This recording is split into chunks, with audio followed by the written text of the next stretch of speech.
Bonjour à tous et bienvenue sur Le Goût du Monde. Aujourd'hui, je vous propose quelque chose de simple, mais qu'on maîtrise finalement assez peu, le riz complet.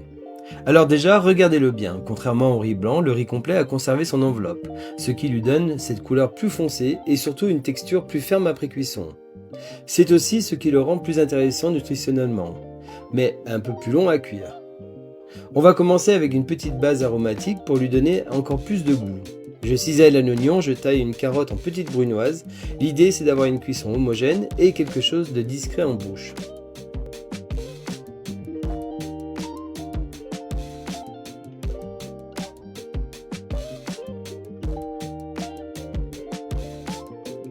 Dans une casserole, je fais chauffer un filet d'huile d'olive. J'ajoute l'oignon, la carotte, un peu d'ail, du sel et je fais suer tranquillement. Je ne cherche pas forcément la coloration, mais plutôt à développer les arômes en douceur.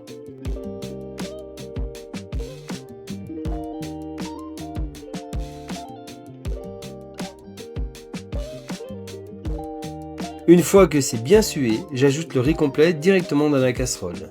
Je vais le faire nacrer quelques instants, comme pour un risotto. Ça permet d'enrober les grains de matière grasse et de renforcer le goût.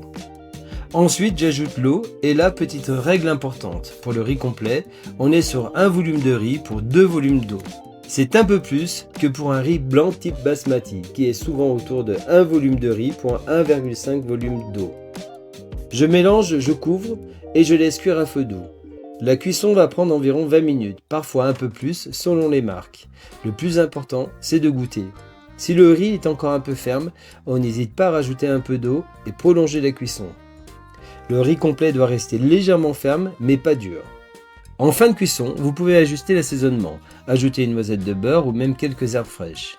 Et voilà, vous obtenez un riz complet parfumé avec une vraie texture et beaucoup plus de caractère qu'un riz classique. D'ailleurs, dites-moi en commentaire quel riz vous préférez, le riz long, le riz basmati, le riz rond ou le riz complet. Je suis curieux de voir vos habitudes.